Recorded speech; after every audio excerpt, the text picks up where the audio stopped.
আসসালামু আলাইকুম, chart canvas চ্যানেলে সবাইকে স্বাগতম। আশা করি সবাই ভালো আছেন। আজকের ভিডিওতে আমরা আলোচনা করব বুল মার্কেটে কিভাবে ট্রেড করবেন বা বুল মার্কেটে ট্রেডিং কৌশল নিয়ে আমরা আলোচনা করব। ভিডিও শুরু করার আগে যারা আমাদেরকে প্রথমবারের মতো দেখছেন বা যারা আমাদের চ্যানেলে এখনো সাবস্ক্রাইব করেন নাই, প্লিজ সাবস্ক্রাইব দ্য চ্যানেল। তো বুল মার্কেটের একটা বাস্তবতা হলো, বাজার যখন চাঙ্গা থাকে বা বাজার যখন বুল মার্কেটে থাকে তখন সবাই মনে করে যে যে কোনো শেয়ার কিনলেই লাভ। তো বুল মার্কেট মানে শুধু লাভ না, না বুঝে ট্রেড করা মানে কিন্তু ফাঁদ। তো সবাই ভাবে যে কোনো শেয়ার কিনলেই লাভ, বাট আপনি যদি ভুল করেন, ভুল করলে কিন্তু আপনার লসও হতে পারে। যেমন যে কোনো একটা বাজে শেয়ারে হয়তো আপনি বুল মার্কেটে আটকা পড়তে পারেন, ইভেন ভালো শেয়ারেও কিন্তু বুল মার্কেটে আটকা পড়তে পারেন।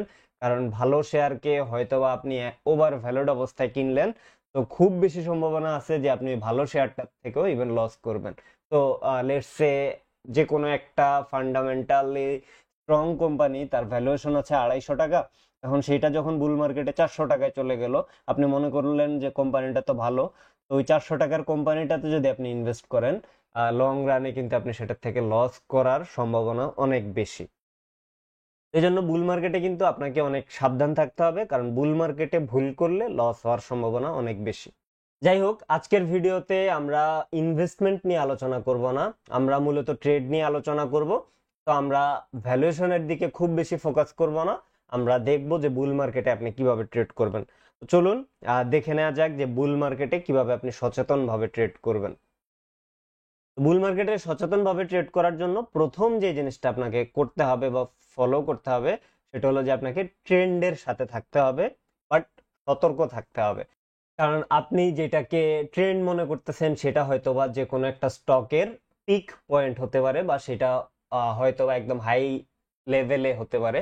তো আপনাকে সতর্ক থাকতে হবে যে আপনি যদি ইভেন হাই লেভেলও এন্ট্রি নেন, তাহলে আপনার স্টপ লসটা কোথায় থাকবে বা কি হবে। তো এটা নিয়ে আমরা মূলত আলোচনা করব। যাই হোক, আপনি ট্রেন্ডের সাথে থাকবেন বাট সতর্ক থাকবেন।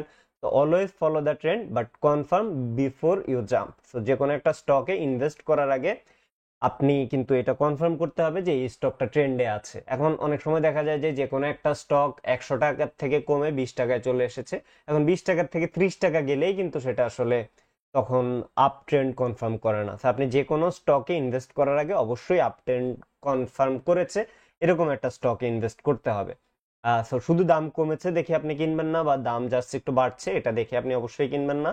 আপনি আপ ট্রেন্ড আছে কিনা সেটা আগে যাচাই করুন, তারপর সেই আপ ট্রেন্ড দেখে আপনি ইনভেস্ট করুন। দেন ভলিউম অ্যান্ড মানি ফ্লো দেখে আপনি সিদ্ধান্ত নেন। সো আপ ট্রেন্ডে থাকার পরেও আপনি ভলিউম অ্যান্ড মানি ফ্লো দেখবেন, দেখার পরে বুঝবেন যে এটা আসলে লেজিট আপ ট্রেন্ড কিনা, নাকি এখানে জাস্ট ফেক ব্রেকআউট বা এরকম কিছু আছে কিনা। আপনি জাস্ট সেটা দেখে আপনি সিদ্ধান্ত নিতে হবে। তো আমরা যদি এখন দেখি সেকেন্ড যেই সতর্কতা বা সেকেন্ড যেই স্ট্র্যাটেজি হতে পারে, সেটা হলো যে লাভে গেলেই বিক্রি করবেন না। সো প্রফিট করলেন তো ঠিক আছে, বাট বড় প্রফিট আপনি মিস করলেন কিনা। আপনি একটা স্টকে 10% প্রফিট করলেন, এই স্টকটা হয়তো আরো 30% বা আরো 40% রান দিবে। তো আপনি অবশ্যই একদম পিকে আপনি ধরেই রাখবেন যে আপনি যে কোনো একটা স্টকের একদম বটমে এন্ট্রি নিতে পারবেন না, এবং একদম পিকে আপনি এক্সিট করতে পারবেন না। বাট স্টিল আপনার প্রফিটটাকে যতটুকু ম্যাক্সিমাইজ করা যায়, তো আপনি প্রফিট হয়তো বা করলেন 10%, বাট আরো বড় প্রফিট যেটা হয়তো 30, 40, 50% যেতে পারতো, সেটা আপনি মিস করলেন কিনা এটা আপনাকে খেয়াল রাখতে হবে। এজন্য জাস্ট লাভে গেলেই যে আমি এই স্টকটা লাভে আছি বিক্রি করে দিচ্ছি, আমি 2%, 5% লাভে আছি বিক্রি করে দিচ্ছি, এটা করলে কিন্তু আলটিমেটলি আপনি বুল মার্কেট থেকে খুব বেশি বেনিফিশিয়ারি হতে পারবেন না। এবং অনেকে এই ক্ষেত্রে করেন কি, যে কেউ হয়তো বা যে কোনো একটা স্টকে অনেক দিন ধরে লসে আছে, 30, 40% লসে চলে গিয়েছে। এখন এই স্টকটা যখন একটা মুভমেন্ট শুরু করলো, মুভমেন্ট শুরু করার পরে জাস্ট ব্রেক ইভেনে আসার পরেই সেল করে দিচ্ছে, বাট ওই স্টকটা হয়তো তারপরেও আরো 10% রিটার্ন দিচ্ছে। তো এই জায়গায় আপনাকে ধৈর্য ধরতে হবে, আপনাকে ট্রেন্ড ফলো করতে হবে, এন্ড আপনার স্ট্র্যাটেজিগুলো আপনাকে বারবার রিচেক করতে হবে। তো প্রফিট করলেন ঠিক আছে, বাট বড় প্রফিট মিস করলেন না, তো এই জিনিসটা আপনাকে অবশ্যই খেয়াল রাখতে হবে। দেন শুধুমাত্র 10 থেকে 15% লাভ দেখেই আপনি এক্সিট দিলে বড় লাভ মিস করতে পারেন। তবে এটা সব ক্ষেত্রে প্রযোজ্য নয়, কোনো কোনো স্টক হয়তো বা 10% প্রফিট দেওয়ার পরেই সে হয়তো তার আপ ট্রেন্ডকে ব্রেক করে ফেলেছে, এই ক্ষেত্রে আপনি 10% লাভে আপনি এক্সিট নিতেই পারেন। আর দেন আসলে ভালো শেয়ার হলে আপনাকে রান করতে দিতে হবে। যে কোনো একটা স্টক হয়তো বা অনেক বেশি আন্ডার ভ্যালুড হয়ে গিয়েছে, সো এটাকে তো আপনাকে প্রপার ভ্যালুয়েশন আসতে দিতে হবে বা কিছুটা ওভার ভ্যালুড হতে দিতে হবে। তার আগেই যদি আপনি জাস্ট 10% প্রফিট দেখে ফুল এক্সিট নিয়ে নেন, তাহলে কিন্তু সেটা উচিত হবে না। তবে হ্যাঁ, পোর্টফোলিও রিশাফলিং এর জন্য 10% পরে আপনি কিছুটা প্রফিট টেক করতে পারেন, বাট ফুল একদম এক্সিট নেওয়াটা হয়তো বা আপনার উচিত হবে না। এছাড়াও যে কোনো একটা স্টক যখন রান করতে থাকবে সেইখানে আপনি ট্রেলিং স্টপ লস ব্যবহার করতে পারেন। এতে যেটা হবে যে আপনার লাভটা লক থাকবে। যেমন যখন আপনি 10%-এ একটা গেইন পেয়ে গিয়েছেন, তখন আপনার প্রিভিয়াস যেই লোটা রয়েছে সেটার নিচে যদি স্টপ লস সেট করেন, তাহলে হয়তো আপনি এটা যদি ইভেন ডাউন ট্রেন্ডও চলে যায়, আপনি হয়তো 5% প্রফিট সেখান থেকে লক করতে পারবেন। আর এটা যদি আরো হায়ার হাই ক্রিয়েট করে, তখন হয়তো 10, 15, 20% আপনি ট্রেলিং স্টপ লস ইউজ করলে 10, 20, 50% আপনি প্রফিট সেখান থেকে হয়তো বা নিতে পারবেন। তো থার্ড যেই স্ট্র্যাটেজিটা আপনাদের সাথে শেয়ার করব সেটা হলো যে পেনি স্টকের লোভে পা দিবেন না। তো বুল মার্কেটে দেখা যায় যে পেনি স্টকগুলা খুব ভালো রিটার্ন দেয়। বুল মার্কেটে দেখা যায় যে আসলে যেগুলা ব্লু চিপ কোম্পানি, এগুলার যেহেতু মার্কেট ক্যাপ অনেক হাই থাকে, তো এগুলাকে মুভ করা বেশ টাফ, বা এগুলাকে মুভ করার জন্য অনেক মানি ফ্লো এর দরকার পড়ে। তো এই কারণে দেখা যায় যে ওইগুলার তুলনায় পেনি স্টকগুলা খুব বেশি বা অনেক ভালো রিটার্ন দেয়। তো আপনাকে জাস্ট পেনি স্টক বাড়তেছে এটা দেখে কখনোই লোভে পা দেওয়া উচিত হবে না। সো এটা যদি বলি যে বুল মার্কেটে কিন্তু কম দামের শেয়ার হঠাৎ করে মুভ করে, যেহেতু এখানে মানি ফ্লো কম হলে ভালো মুভমেন্টে নিয়ে যাওয়া যায়, হঠাৎ করে মুভ করে, এটা দেখে আপনি কিন্তু কোনো ধরনের লোভে পড়ে এটাতে এন্ট্রি নেওয়া যাবে না। কারণ আপনি যখন পেনি স্টকে এন্ট্রি নেবেন, সেটা যদি ইভেন আপনার জন্য হাই লেভেল হয়, তাহলে কিন্তু আপনি 15 বছর 10 বছরও সেটার থেকে আসলে আপনার ক্যাপিটালটা ব্যাক পাবেন কিনা সেটার সম্ভাবনা বা সেটার নিশ্চয়তা কেউ আপনাকে দিতে পারবে না। ইভেন আপনি যদি একটা ব্লু চিপ কোম্পানিতে করেন, তাহলে হয়তো আপনি একদম পিক লেভেলে এন্ট্রি নিলে 10-15 বছরে আপনি হয়তো আপনার রিটার্নটা পেয়ে যাবেন, বাট পেনি আর জাঙ্ক স্টকে কিন্তু সেটা পাবেন না। তাই বুল মার্কেটে কম দামের বা পেনি স্টক গুলা ভালো মুভমেন্ট দিচ্ছে, এটা দেখে কখনোই জাস্ট এই জন্য আপনাকে এন্ট্রি নেওয়া উচিত হবে না। সো আপনি কম দামের শেয়ার যখন ভালো মুভমেন্ট দেয়, এটার সময় আপনি এন্ট্রি নেওয়ার আগে দেখবেন যে ইপিএস পজিটিভ আছে কিনা ওই স্টকটার, যেই পেনি স্টকে বা যেই স্টকে আপনি এন্ট্রি নিতে চাচ্ছেন। দেন কোম্পানির ব্যবসাটা টেকসই কিনা, এই কোম্পানি কি জাস্ট এখন বুল মার্কেট উপলক্ষে, বুল মার্কেটে অনেক সময় দেখা যায় অনেক কোম্পানি উইন্ডো ড্রেসিং করে। মার্কেটে যেহেতু একটা পজিটিভ সেন্টিমেন্ট থাকে, তারা জাস্ট তাদের আর্নিংসটা একটু বাড়িয়ে দেখাতে পারলে ভালো রিটার্ন বা তাদের মার্কেট ক্যাপ অনেক বাড়িয়ে নিতে পারে। সেই কারণে দেখা যায় যে অনেক কোম্পানি বুল মার্কেটে একটু উইন্ডো ড্রেসিং করার চেষ্টা করে। তো এই জন্য আপনাকে দেখতে হবে যে কোম্পানির ব্যবসাটা টেকসই কিনা, এটা কি শুধুমাত্র এই বছরের প্রফিট, নাকি তারা কনসিস্টেন্সি আছে তাদের বিজনেসে বা অলওয়েজ এরকম প্রফিট করতে পারে। তো এই টেকসইনেসটা আপনি দেখবেন।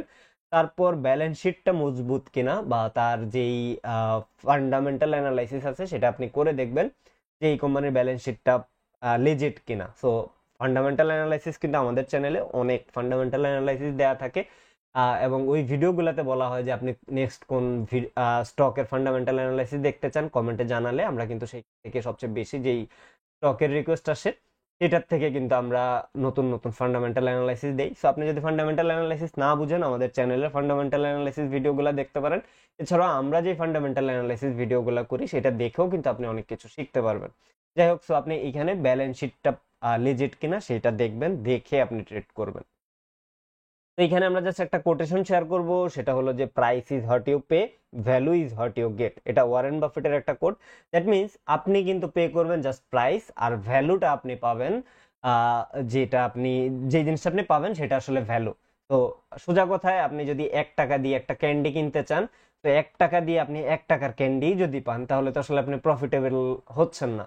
বাট একটা কিটক্যাটের দাম যদি 40 টাকা হয়, এখন কোনো কারণে মার্কেট আন্ডার ভ্যালুড থাকার কারণে আপনি যদি 20 টাকা দিয়ে ওই কিটক্যাটটা কিনতে পারেন, আবার ডিসকাউন্টে যদি আপনি 20 টাকা দিয়ে ওই কিটক্যাটটা কিনতে পারেন, তাহলেই কিন্তু আপনি প্রফিটেবল হচ্ছেন। তো 1 টাকা দিয়ে একটা ক্যান্ডি কিনে আপনি যদি সেটার থেকে ওই কিটক্যাটের ভ্যালু আশা করেন যে এই ক্যান্ডিটার দাম 1 টাকা, এইটাও 40 টাকাতে যাবে, এটা এক্সপেক্ট করাটা এক ধরনের বোকামি। হ্যাঁ, ক্ষেত্র বিশেষ মার্কেট ম্যানিপুলেশন বা বিভিন্ন কারণে যেতে পারে। এখন সব ম্যানিপুলেশন থেকে যে আপনি প্রফিটেবল হবেন এটার সম্ভাবনা কিন্তু অনেক কম, কারণ আমাদের মার্কেটে সবচেয়ে বেশি ম্যানিপুলেশন হয়েছে যে স্টকগুলাতে, সেটাতেই কিন্তু ইন্ডিভিজুয়াল ইনভেস্টররা বেশি লস করেছে, ওইখানে অন্য কেউ প্রফিট করেছে। তো এটা ভাবার মোটেও কারণ নাই যে আমি যে স্টকটাতে ট্রেড করব এটাতে জাস্ট একটা মুভমেন্ট আসলেই আমি অনেক টাকা ইনকাম করে ফেলবো বা আমার অনেক প্রফিট হবে।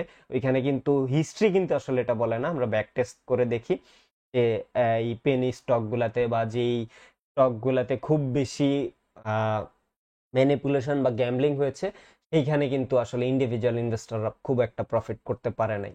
তো এইখানে অবশ্যই আপনাকে দেখতে হবে যে আপনি যেই প্রাইসটা পে করতেছেন ওইটার এক্সপেক্টেই আপনি ভ্যালুটা পাবেন। সো ওই এক্সপেকটেশনটা আপনাকে রাখতে হবে। আপনি যদি একটা ক্যান্ডি কিনেন 50 পয়সা দিয়ে, আপনি সেটার থেকে 1 টাকাই পাবেন, কারণ এটার ভ্যালু 1 টাকা।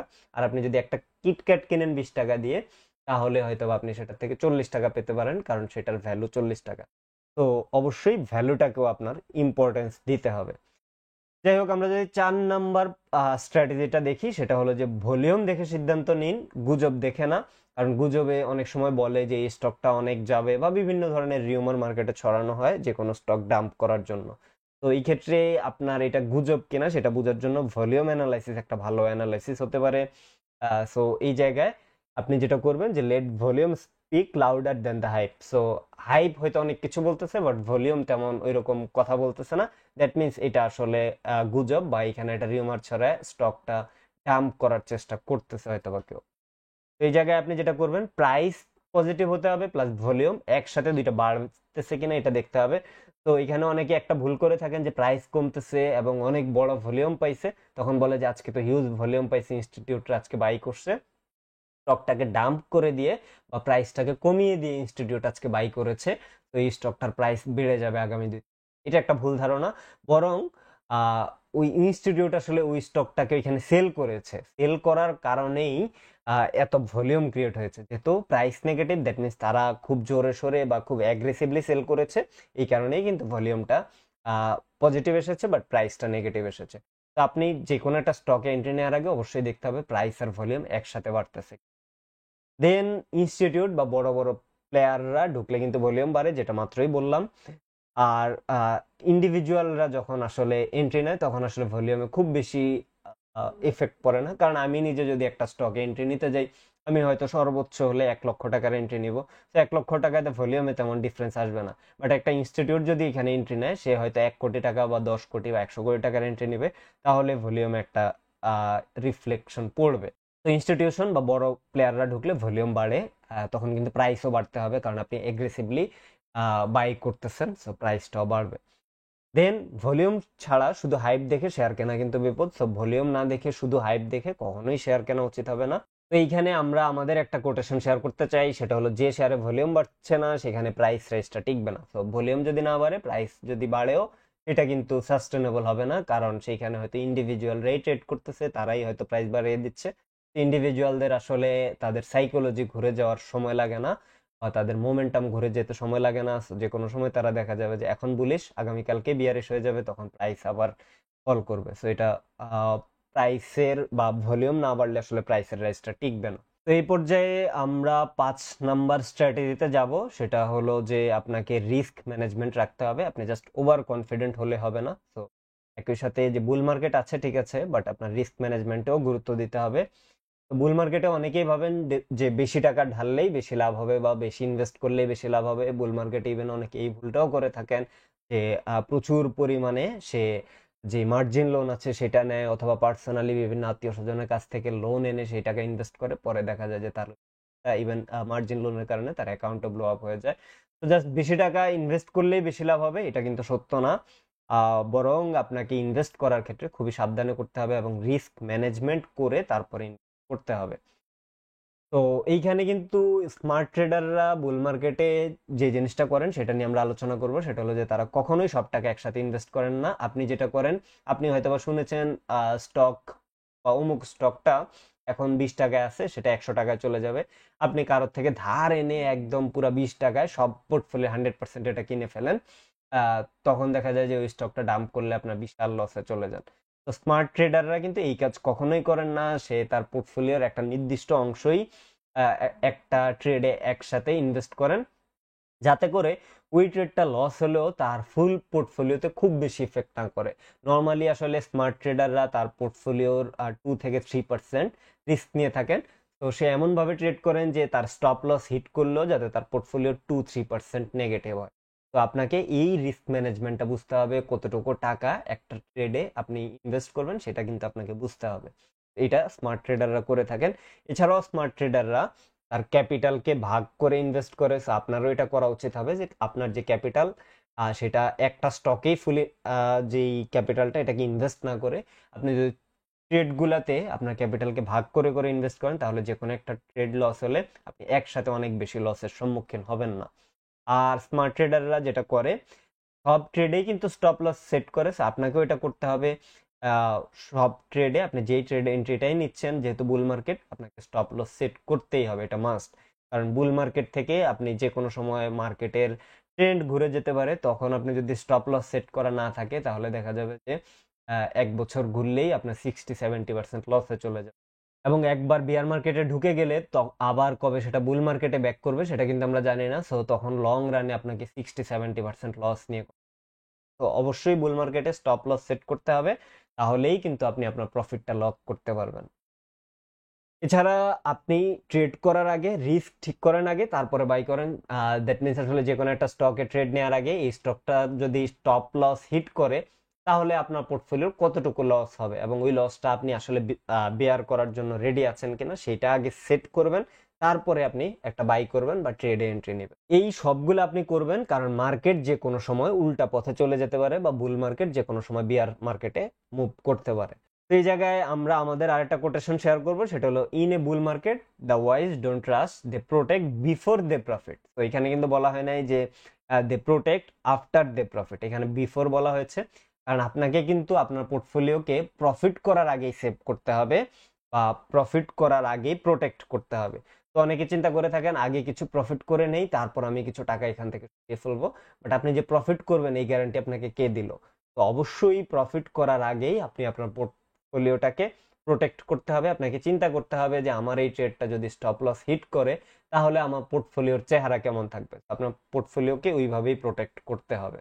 এই পর্যায়ে আমরা last but not list 6 number strategy নিয়ে কথা বলবো, সেটা হলো যে আপনার এক্সিট স্ট্র্যাটেজি। তো অনেকেই যে কোনো একটা স্টকে এন্ট্রি নেওয়ার পরে দেখেন যে আমার স্টকটা 30% রিটার্ন দিয়েছে, এইবার কি আমি এক্সিট নিব কিনা, তখন চিন্তা ভাবনা করা শুরু করেন।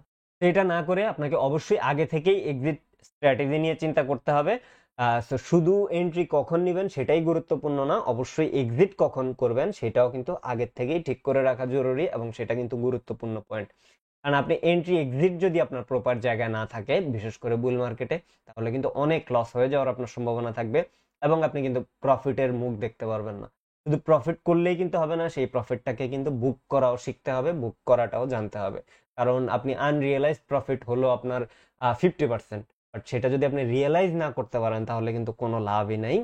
তো এই জায়গায় আপনাকে অবশ্যই এন্ট্রি অ্যান্ড এক্সিট স্ট্র্যাটেজি ঠিক করে দেন আপনাকে ট্রেড করতে হবে। তো কিছু কিছু শেয়ারে কিন্তু আপনার 20-30% লাভে এক্সিট করাটাই বুদ্ধিমানের কাজ। যে কোনো একটা স্টক হয়তো আপনি দেখলেন 20% বা 30% রিটার্ন দেওয়ার পরেই এটা ওভার ভ্যালুড হয়ে গিয়েছে বা এটার ভ্যালুয়েশন হয়তো বা এর ধারে কাছেও নাই। সো আপনার উচিত হবে এটা থেকে এক্সিট করে ফেলা কোনো চিন্তা করা ছাড়াই।